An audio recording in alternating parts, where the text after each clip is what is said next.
Semoga yang subscribe diberikan rezeki melimpah dari jalan tak terduga.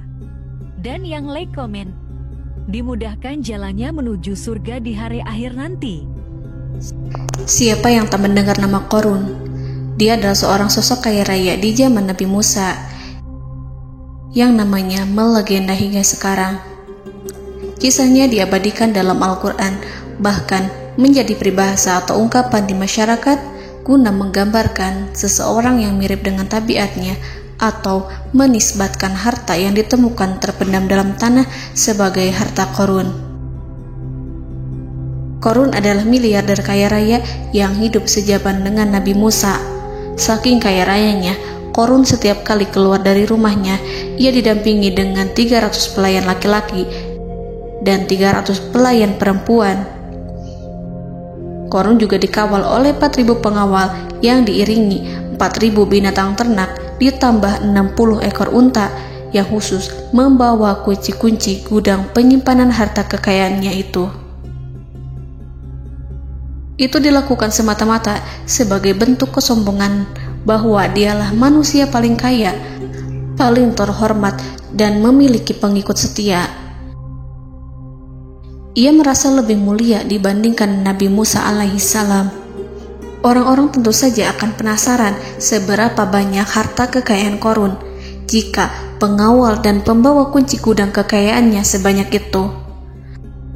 Lalu berapa banyakkah harta yang dimiliki Qorun yang disimpan di dalam gudangnya tersebut?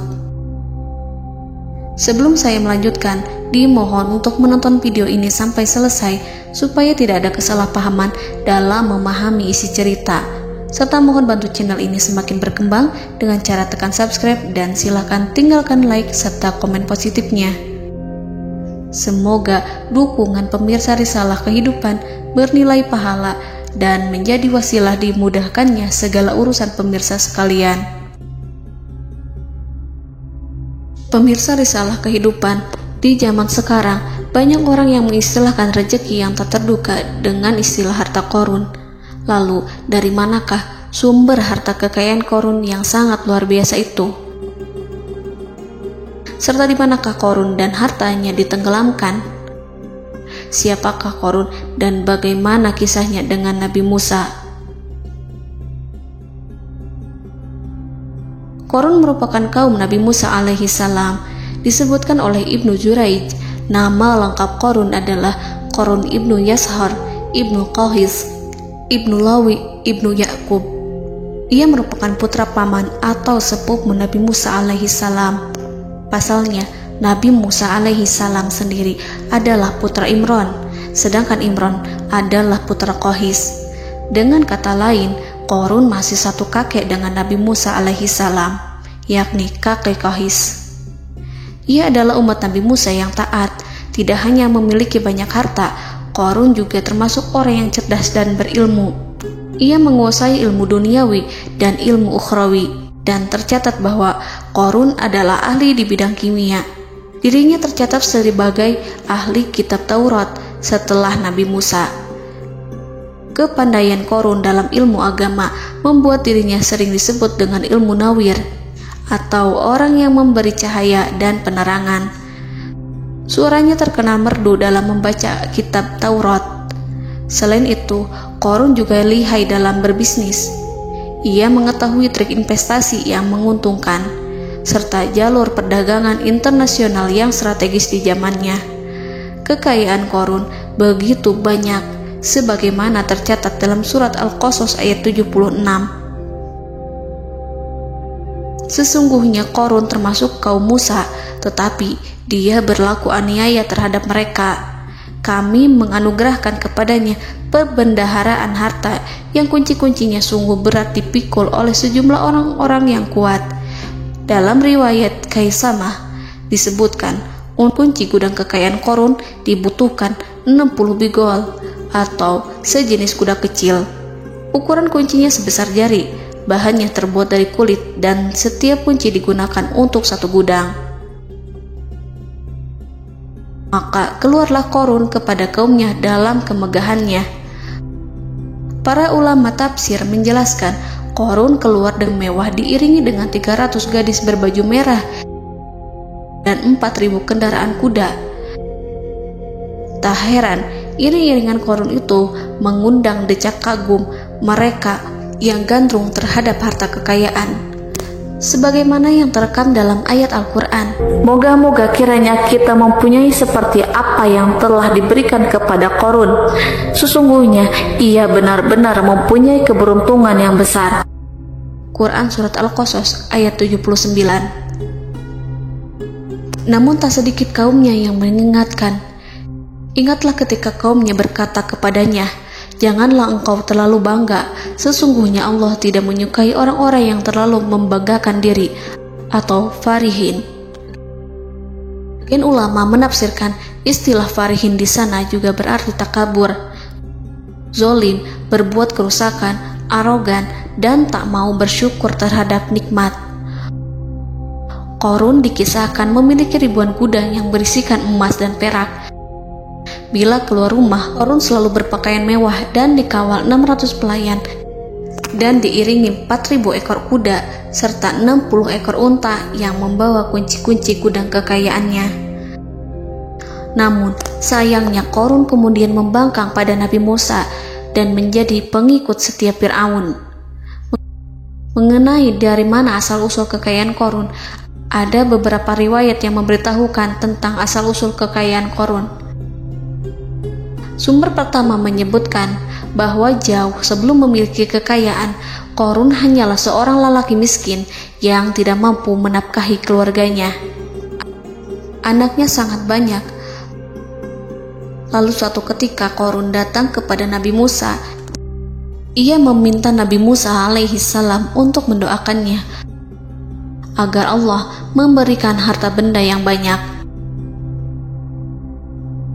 Qarun juga meminta Nabi Musa mengajarinya ilmu kimia dan ilmu-ilmu kehidupan lainnya. Qarun dikenal sebagai orang yang soleh dan mengikuti ajaran Ibrahim dengan baik, sehingga tanpa pikir panjang, Nabi Musa alaihi salam menyetujui permintaannya. Allah Subhanahu wa ta'ala mengabulkan doa Nabi Musa. Qarun diberikan kecerdasan luar biasa dan menguasai ilmu yang telah diajarkan kepadanya. Qarun menguasai teori dan praktik pembuatan emas permata dan beragam perhiasan mewah lainnya. Ia juga pakar dalam ilmu arsitektur, rancangan bangunan, penataan kota, dan lain sebagainya. Tidak lama setelah itu, hidupnya berubah. Qarun pun hidup dengan bergelimbang harta. Ribuan gudang yang dimilikinya penuh dengan emas dan perak. Namun, sayangnya, keberuntungan yang didapatkannya membuatnya gelap mata. Qarun mulai hidup dengan penuh pamer, keangkuhan, dan penuh kesombongan. Kekayaan yang diberikan Allah Subhanahu wa ta'ala membuatnya lupa dengan Sang Maha Pemberi. Qarun merasa lebih terhormat dan mulia dibandingkan Nabi Musa. Ia pun akhirnya membelot dan durhaka pada Musa. Ia mengingkari janji-janjinya dulu dan beralih menjadi pengikut Fir'aun yang setia. Loyalitas Qarun terhadap Fir'aun membuatnya diangkat menjadi kepala mandor yang membawahi ribuan pekerja. Dikisahkan bahwa Qarun bersikap semena-mena terhadap para pekerja. Ia tega memotong upah mereka. Ia melakukan korupsi demi membangun istana dan kemegahannya sendiri, dan untuk membangun gudang-gudang penyimpanan harta yang telah ia kumpulkan jauh-jauh hari. Ketika datang perintah zakat, Nabi Musa alaihi salam pergi menemui Qarun dan memerintahnya mengeluarkan zakat sebesar 1 dinar dari setiap 1.000 dinar hartanya, 1 dirham dari setiap 1.000 dirham, 1 kambing dari setiap 1.000 kambing, dan seterusnya. Setelah Qarun menghitung seluruh hartanya, ternyata jumlah zakatnya sangat besar. Kekikirannya pun mulai menghalangi hatinya untuk mengeluarkan zakat. Qarun enggan membayar zakat ketika Nabi Musa alaihissalam menagih zakat yang diperintahkan oleh Allah untuk ditunaikan olehnya. Ketika Qarun dimintai zakat, ia langsung marah dan tidak memberikan sedikit pun kekayaannya. Dia berpikir bahwa harta kekayaan yang dimilikinya didapat dari hasil kerja dan usahanya, dan tidak ada kaitannya dengan siapapun, termasuk Allah Subhanahu wa Ta'ala. Janji Qarun untuk lebih taat beribadah dan membantu sesama jika diberi kekayaan oleh Allah dilupakannya. Dia mempergunakan kekayaannya tersebut dalam kesesatan, kezoliman, dan permusuhan, sehingga membuatnya menjadi sombong dan terlena. Orang-orang beriman pada masa itu sering menasihati Qarun untuk bersyukur atas nikmat yang telah Allah berikan. Tetapi dia tidak mengindahkan nasihat tersebut. Dari sikapnya tersebut sudah jelas bahwa Qarun tidak membutuhkan nasihat kebenaran, bahkan merasa tidak takut dengan ancaman Allah. Sebab Qarun merasa sudah memiliki segalanya. Qarun merasa dirinya hebat dan pintar serta punya banyak pengikut setia, punya banyak pengawal dan merasa aman karena dekat dengan Raja Fir'aun. Qarun berkata, "Sesungguhnya aku mendapatkan harta ini karena ilmu yang ada padaku." Qarun sangat sombong. Ia merasa hartanya didapatkannya sendiri tanpa campur tangan dan kehendak Zat yang Maha Kaya, yakni Allah Subhanahu wa Ta'ala. Apakah Qarun lupa ataukah ia tidak tahu bahwa Allah telah membinasakan orang-orang sombong sebelumnya, yang bahkan lebih kuat darinya, yang lebih kaya darinya, yang lebih banyak pengawalannya, lebih kokoh dan tak terkalahkan dibanding dirinya? Karena terdorong sifat kikir dan angkuh, maka Qarun membuat rencana untuk melakukan tipu daya agar dia terlepas dari kewajiban membayar zakat. Dia ingin menjatuhkan nama baik dan citra baik Nabi Musa. Kemudian dia mengumpulkan tokoh-tokoh konglomerat Bani Israel. Ia berkata kepada mereka, "Wahai saudara-saudaraku, terhadap apa yang diperintahkan Musa untuk membayar zakat, apakah kalian akan mematuhinya? Sekarang dia hendak mengambil harta yang ada di tangan kalian, maka pikirkanlah suatu cara untuk menghindari perintahnya." Para pembesar-pembesar yang dipanggil kemudian menjawab, "Wahai paduka Qarun, engkau lebih besar daripada kami.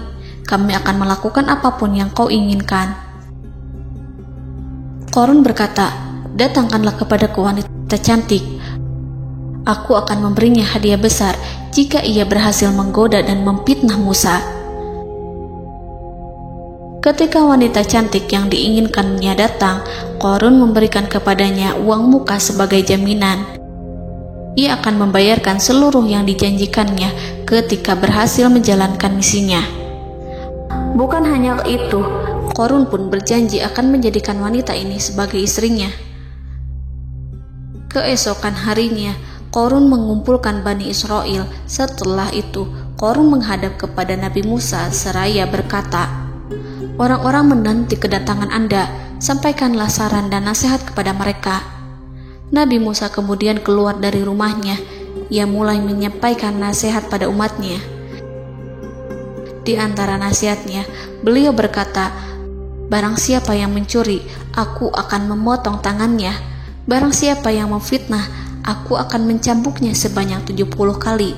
Barang siapa yang tidak mempunyai istri dan dia berbuat zina, maka aku akan mencambuknya sebanyak 70 kali. Adapun barang siapa yang memiliki istri dan ia berbuat zina, aku akan rajam dia sampai mati."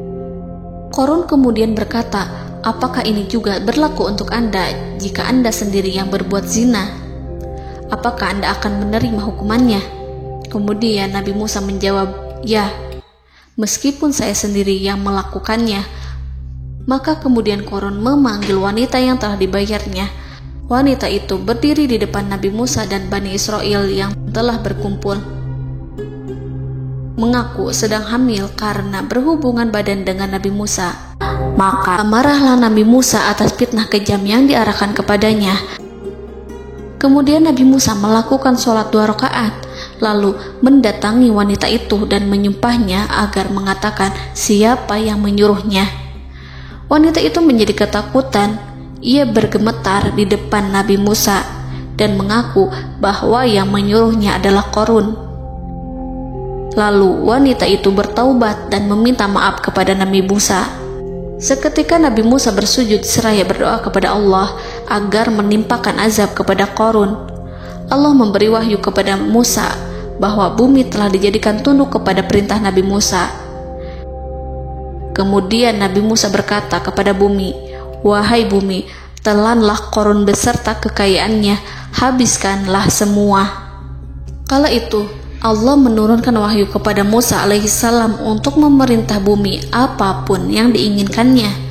Begitu Nabi Musa alaihissalam datang dengan wajah sangat marah, barulah Qarun merajuk, "Wahai Musa, sayangilah aku." Sementara Nabi Musa alaihissalam tak bergeming. Beliau lantas berkata pada bumi, "Wahai bumi, ambillah mereka." Seketika rumah Qarun mulai bergetar. Qarun dan antek-anteknya mulai dibenamkan hingga bagian lututnya. Rumahnya ikut turun sedalam lutut. Qarun kembali merajuk, "Sayangilah aku Musa." Rumahnya kembali berguncang. Kini Qarun dan kawan-kawannya kembali terbenam hingga pusar. Demikian pula rumahnya. Qarun terus merajuk, "Wahai Musa, sayangilah aku." Sementara Nabi Musa alaihissalam kembali meminta bumi, "Wahai bumi, ambillah mereka." Rumah Qarun berguncang lagi, sementara Qarun dan kawan-kawannya terus terbenam hingga bagian tenggorokannya. Demikian pula rumahnya. Qarun lagi-lagi menjerit, "Wahai Musa, sayangilah aku." Namun Nabi Musa alaihissalam tak bergeming. Beliau terus meminta bumi menelannya, hingga akhirnya Qarun dan kawan-kawannya hilang seluruhnya ditelan bumi. Tak lama setelah itu Allah berkata, "Wahai Musa, apa yang membuatmu bersikap demikian? Padahal demi kemuliaanku, andai dia Qarun berdoa kepadaku, niscaya aku akan rahmati. Maka kami benamkan dia beserta rumahnya ke dalam bumi, maka tidak ada baginya satu golongan pun yang akan menolongnya selain Allah. Dan dia tidak termasuk orang-orang yang dapat membela diri." Quran Surat Al-Qasas ayat 81. Lalu di manakah lokasi ditenggelamkannya Qarun beserta harta bendanya? Konon berdasarkan kepercayaan beberapa masyarakat setempat, Qarun ditenggelamkan di sekitar sungai atau danau Moris yang terkenal di kota Payom, negara Mesir. Qarun konon mendirikan istana dan di tempat itu pula ia ditenggelamkan. Dahulu, Qarun berkeinginan membangun sebuah istana, namun tidak diizinkan oleh Fir'aun jika istana itu dibangun di samping istana Fir'aun. Terlebih, Qarun juga tidak ingin membangun istana di tengah pemukiman Bani Israel yang terletak di tanah Jasan. Fir'aun pun memberikan tanah di wilayah Fayom. Kemudian di tepi sungai Payom inilah Qarun membangun istananya yang megah, dan di dalamnya ia membangun Al-Khunuj, gudang penyimpanan harta berisi emas dan perak.